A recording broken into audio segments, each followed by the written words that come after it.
What is up, everyone? Calling all angels.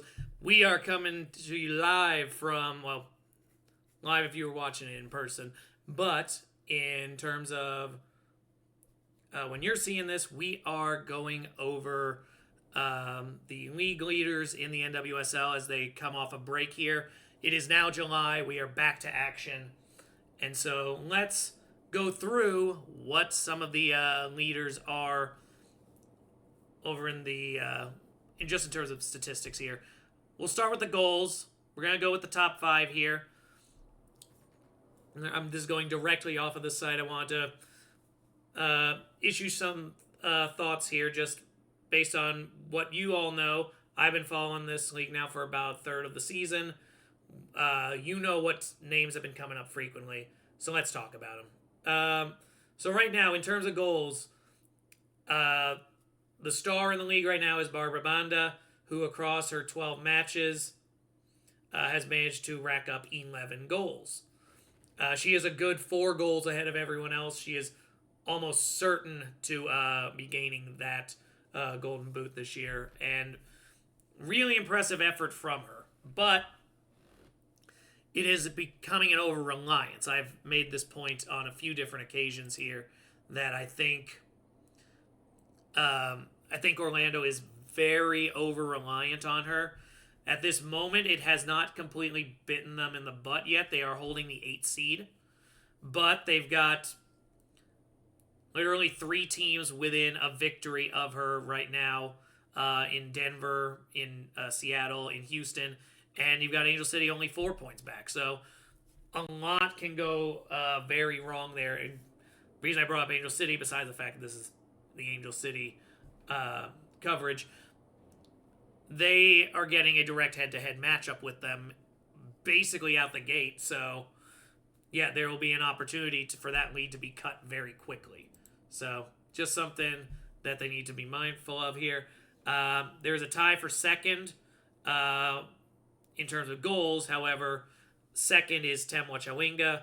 The reason she gets a nod over Ashley Sanchez, despite them both having 7 goals, is that Chawinga has scored her goals in 8 matches, so averaging nearly a goal per match, while Ashley Sanchez has needed 11 matches to do it. The last of those leaders are sitting at 5 goals each are Monica Matsukubo. She has scored 5 goals in 9 matches, and Olivia Moultrie has scored 5 goals in 11 matches. Additionally, in assists, we have, again, Monica Matsukubo definitely making a name for herself here. For North Carolina, a lot of success there, as she has racked up goals herself. She is the leader in assists, though, at 4 in 9 matches. Once again, that is kind of the deciding factor. It's what breaks the tie, because there's a lot of 4-assist people. Mina Tanaka from Utah has 4 assists, but it took 10 matches. Olivia Moultrie and Trinity Rodman both have 4, but it's taken 11 matches. And Petra Torden has 4 in 13 matches. So, right now it's just an average thing. But that does kind of fit. These are the names you see frequently when we talk about what is going on. So, it shouldn't come across as too much of a shock on that. And just a moment, I am doing this during a live coverage of the World Cup, so I'm just ready to start the clock here at the same time. My TV is currently going crazy. The antenna is going weird for me here. There it is. Okay. Alright, so I'm going to start the timer there. I know it's off by a little bit, but okay, back to business here. Shots on target. Clubhouse leader easily is Barbara Banda at 27 across her 12 matches. That's 6 ahead of Sophia Wilson, who has racked up 21 herself. It is worth noting, Sophia Wilson, in spite of 21 shots on target, has not actually managed a lot of goals, which means she's good at the pressuring aspect. She just hasn't really gotten through as often. Additionally, we have sitting in a three-way tie for third, we have Trinity Rodman and Ashley Sanchez, 14 each in 11 matches. In fifth, we have Kat Rader, who has had 14 shots on goal as well, but took 12 matches.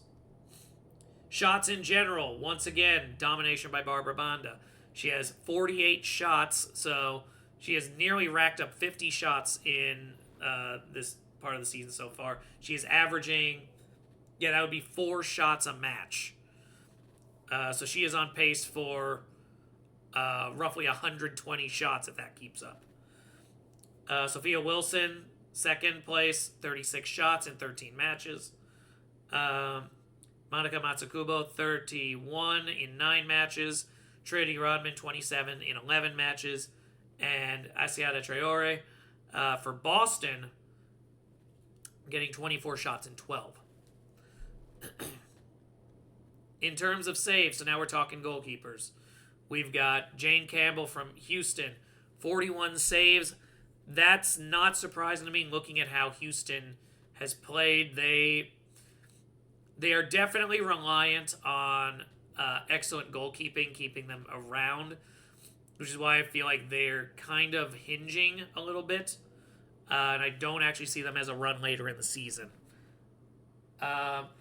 Going through, Mackenzie Arnold is second. She has 40 saves, done in one fewer match. So that's for Portland. Very good effort for her. Jordan Silkowicz from Bay FC has 39 in her 10 matches.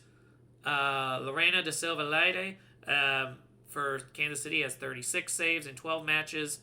And Abby Smith from Denver, 35 and 11. So very tight battle for most saves. Sticking with goalies for a sec, that's a goal against average.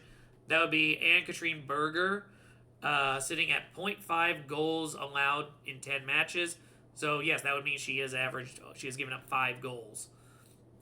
And a lot of that comes down to the fact that Gotham just hasn't been scoring very much.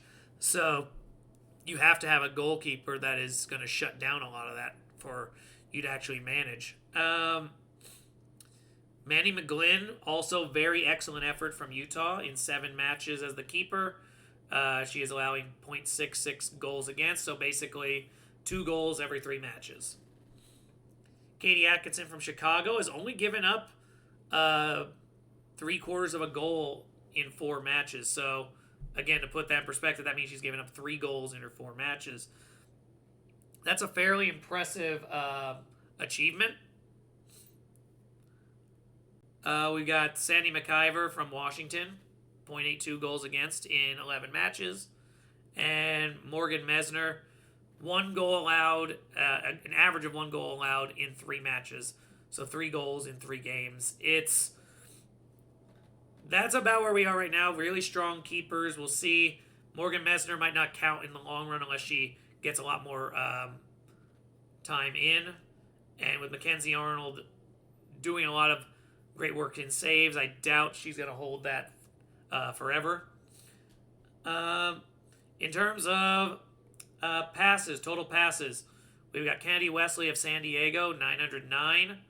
Krista McNabb, 888. And Kenza Dali, 804. If you have watched any of our live coverage of San Diego, I believe we've seen them twice at least. You'll hear me say Wesley, McNabb, and Dali especially, with a lot of frequency.